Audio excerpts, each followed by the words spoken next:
اگر آپ self help کتابوں میں تھوڑے سے بھی انٹرسٹڈ ہیں تو اس کتاب کے بارے میں آپ نے ضرور سنا ہوگا۔ یہ کتاب ایک بہت ہی پاورفل آئیڈیا پہ بیسڈ ہے، اور وہ آئیڈیا یہ ہے کہ مستقبل اور ماضی کچھ بھی نہیں ہے، یا یہ کہہ لیں کہ ان کا کوئی وجود نہیں ہے، اور جو کچھ بھی ہے وہ لمحہ موجود ہے جس میں آپ جی رہے ہیں۔ جیسے اگر ماضی میں آپ کے ساتھ کوئی برا واقعہ پیش آیا ہے جس کی وجہ سے آپ دکھ محسوس کر رہے ہیں، تو یہ دکھ بھی آپ لمحہ موجود میں محسوس کر رہے ہیں۔ لہٰذا آتھر کے بقول یہ کہنا درست نہیں کہ یہ تکلیف آپ ماضی سے محسوس کر رہے ہیں، کیونکہ آپ اپنے احساسات کو جو کچھ بھی فیڈ کرتے ہیں یا اپنے احساسات کو جو بھی انفارمیشن دیتے ہیں وہ لمحہ موجود میں دیتے ہیں، اور جسے ہم ماضی کہتے ہیں وہ بھی اصل میں لمحہ موجود کی ہی ایک کلیکشن ہے۔ یعنی آپ کا ماضی پیزنٹ مومنٹ سے مل کے بنا ہے، اور آپ کا مستقبل بھی پیزنٹ مومنٹ سے مل کے بنے گا۔ یعنی جو کچھ آپ کے ساتھ فیوچر میں پیش آئے گا وہ بھی اصل میں لمحہ موجود ہی ہوگا، وہ بھی اصل میں پیزنٹ مومنٹس ہی ہوں گے جو آپ کے ساتھ ابھی پیش آنے ہیں۔ تو یہ اس کتاب کا بیسک آئیڈیا ہے، اور اس آئیڈیا کو اپنی زندگی میں کیسے امپلیمنٹ کرنا ہے اور اس سے کیسے فائدہ اٹھانا ہے،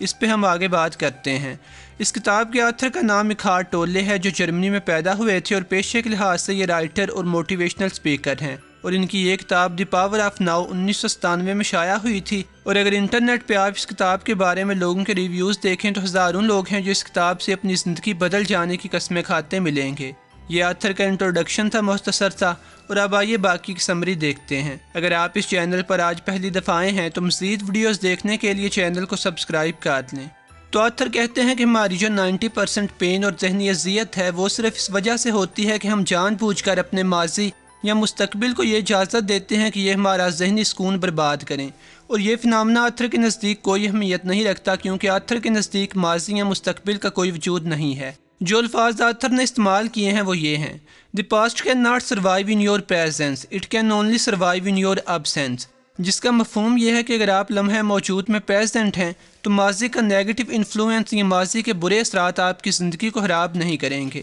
ماضی کے برے اثرات آپ کو اسی وقت اذیت سے دوچار کریں گے جب آپ کا پرائمری فوکس لمحہ موجود نہیں ہے۔ آئیے اب آگے چلتے ہیں۔ آتھر کہتے ہیں کہ اگر آپ ماضی یا مستقبل کی بجائے لمحہ موجود میں رہیں، یعنی جو وقت چل رہا ہے اس پہ فوکس کریں، تو آپ اپنے مسئلوں کو زیادہ اچھی طرح نمٹا سکیں گے، اور نتیجے میں اپنی زندگی میں زیادہ خوش اور کامیاب رہیں گے۔ مثال کے طور پر اگر آپ کو آفس سے کوئی پروجیکٹ ملا ہے جسے آپ نے دیے گئے وقت میں مکمل کرنا ہے، لیکن آپ کسی وجہ سے وہ پروجیکٹ مکمل کرنے میں تھوڑے پیچھے رہ گئے ہیں، تو یقیناً آپ پریشان ہوں گے اور باس کے ہاتھوں ہونے والی بے عزتی کا تصور کر کے اپنے آپ کو مزید پریشان کریں گے، جس سے صرف آپ کی ذہنی انرجی ضائع ہوگی، لیکن اس پریشانی کی آپ کو کوئی بھی پازیٹیو آؤٹ پٹ نہیں ملے گی۔ لیکن اس کے برعکس اگر آپ لمحہ موجود میں رہتے ہیں اور صرف اس کام پہ فوکس کرتے ہیں اور پراپر ایکشن لیتے ہیں تو یقیناً آپ کو فائدہ ہوگا۔ اکھارڈ ٹولے نے اس سارے فنامنے کو ایک چھوٹی سی لائن میں بند کیا ہے جو یوں ہے: The secret of life is dying before you die and finding there is no death۔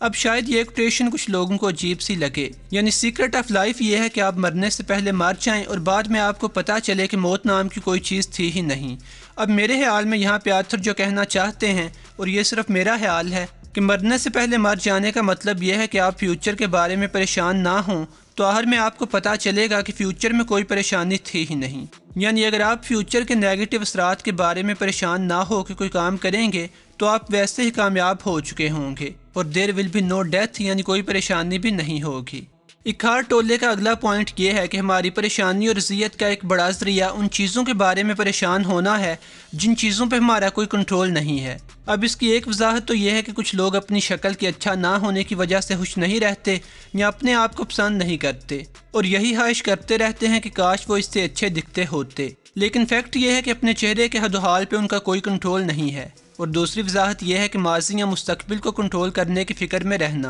اور حقیقت یہ ہے کہ ماضی یا مستقبل کو فلی کنٹرول کرنا آپ کے بس میں نہیں ہے۔ اب چونکہ ماضی گزر چکا ہے اور مستقبل ابھی آیا نہیں ہے، اور جو چیز آپ کے پاس بچی ہے وہ صرف لمحہ موجود ہے، اور لمحہ موجود میں رہتے ہوئے یہ ناممکن ہے کہ جو واقعات ماضی میں ہو چکے ہیں آپ انہیں کنٹرول کر سکیں، یا پھر جو واقعات مستقبل میں ہونے والے ہیں ان کو ہی فلی طور پہ کنٹرول کر سکیں۔ اکھارڈ ٹولے کہتے ہیں کہ بیسیکلی تکلیف یا اذیت ہماری اپنی وجہ سے پیدا ہوتی ہے، اور یہ بھی ہمارے کنٹرول میں ہے کہ ہم اس سے چھٹکارا پا سکیں۔ اگرچہ اکثر یہ محسوس ہوتا ہے کہ ہماری اذیت کی وجہ بیرونی یا دوسرے عوامل ہیں، لیکن حقیقت یہ ہے کہ اذیت ہمارے اندر سے اٹھتی ہے۔ جیسے اگر کوئی بندہ آپ کے ساتھ برا کرتا ہے تو آپ کا ذہن اس کے جواب میں ایک رویہ یا ایٹیٹیوڈ پیش کرتا ہے، اور آپ کا ذہن کسی بندے کے برے رویے کے جواب میں کیا ایٹیٹیوڈ پیش کرتا ہے، وہ ایٹیٹیوڈ آپ کی اذیت کا سبب بنتا ہے۔ دوسرے لفظوں میں، اگر کسی کے برے رویے کے بارے میں آپ کا ایٹیٹیوڈ یہ ہے کہ آپ اس بندے کے رویے کو دل پہ نہیں لیتے اور اس بندے پہ ہی لعنت بھیج دیتے ہیں،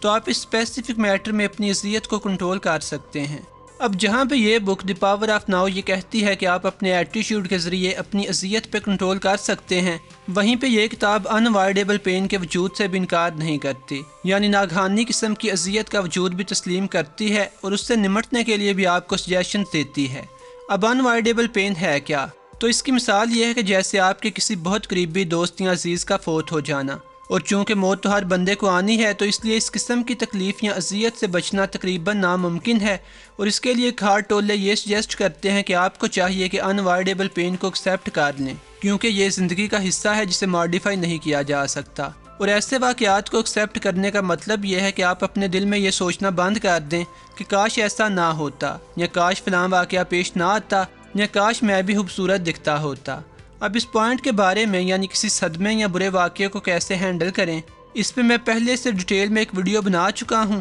جو اگر آپ دیکھنا چاہیں تو اس ویڈیو کا لنک آپ کو اس کونے میں موجود آئی کے بٹن پہ کلک کرنے سے مل جائے گا۔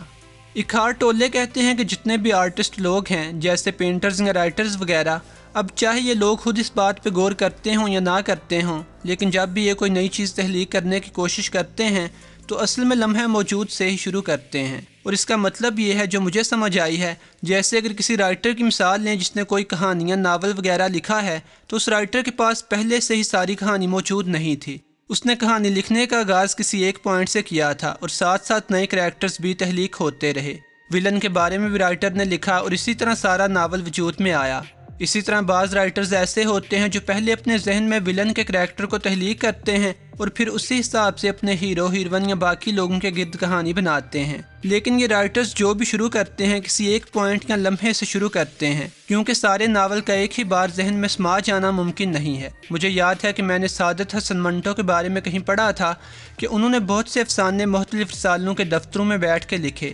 عموماً ہوتا یہ تھا کہ یا تو منٹو پہلے ہی رسالے والوں سے افسانے کا معاوضہ لے کے کھا چکے ہوتے تھے، یا پھر اسی وقت معاوضہ وصول کرتے تھے، اور عموماً رسالے والوں کے ہاتھ آنے پہ وہ لوگ ضد کرتے تھے کہ آپ ہمارے رسالے کے لیے کوئی نہ کوئی افسانہ دیں۔ تو منٹو اتنے ایکسپرٹ تھے کہ دفتر میں بیٹھے بیٹھے ان سے کہتے تھے کہ کوئی جملہ بولو یا کوئی ایک لفظ بولو، تو اسی لفظ یا جملے کو لے کے یا تھیم بنا کے منٹو وہیں پہ بیٹھے بیٹھے افسانہ یا کہانی لکھ دیا کرتے تھے۔ تو اس آرٹسٹ والی بات سے اکھار ٹولے نے یہ واضح کیا ہے کہ ہر کام میں اوور تھنکنگ اچھی نہیں ہے، لمحہ موجود کی پاور کا استعمال کریں، کام کو ہمت کر کے سٹارٹ کریں تو آگے سے راستے نکلتے جائیں گے۔ اب اسی طرح اتھر نے لمحہ موجود کی طاقت کا استعمال ریلیشن شپس میں بھی کرنے کو کہا ہے۔ جیسے اگر آپ اپنے شوہر یا بیوی کو ماضی کے خطاؤں یا غلطیوں کے بیس پہ جج نہ کریں، بلکہ انہیں لمحہ موجود میں رہتے ہوئے ہینڈل کریں، تو یہ چیز آپ کو ان کے ساتھ اچھا اور سکون دینے والا رشتہ ڈیولپ کرنے میں مدد دے گی۔ لیکن آتھر یہ بھی کہتے ہیں کہ اگر ریلیشن شپس میں لمحہ موجود کی طاقت کا استعمال صرف ایک بندہ کرے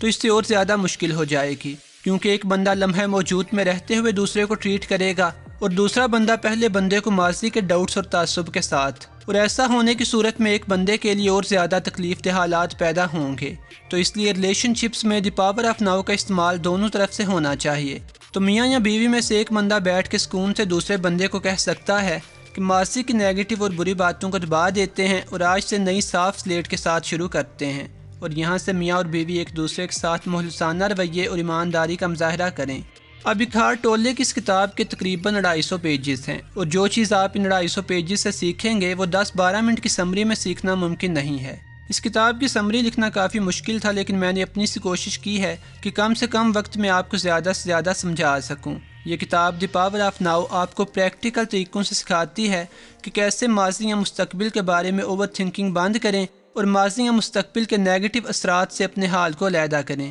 اور لمحہ موجود میں کیسے رہیں اور کیسے لمحہ موجود کی طاقت سے فائدہ اٹھائیں۔ اور ویڈیو ختم کرنے سے پہلے میں آپ کو اپنے چینل پہ موجود ایک اور کتاب کی سمری کے بارے میں بتانا چاہوں گا، جو میرے خیال میں ابھی تک میں نے جتنی بھی سمریز لکھی ہیں ان میں سے سب سے زیادہ امپورٹنٹ ہے۔ یہ اصل میں جورڈن پیٹرسن کی ایک کتاب کی سمری ہے جس کا نام ہے زندگی گزارنے کے 12 اصول۔ Jordan Peterson university of Toronto میں سائیکالوجی کے پروفیسر ہیں اور باقاعدہ کلینیکل سائیکالوجسٹ ہیں، اور اگر آپ ان کا نام یوٹیوب پہ سرچ کریں تو سینکڑوں رزلٹس آئیں گے، جہاں سے آپ ان کی مزید ویڈیوز بھی دیکھ سکتے ہیں اگر آپ کی انگلش اچھی ہے تو۔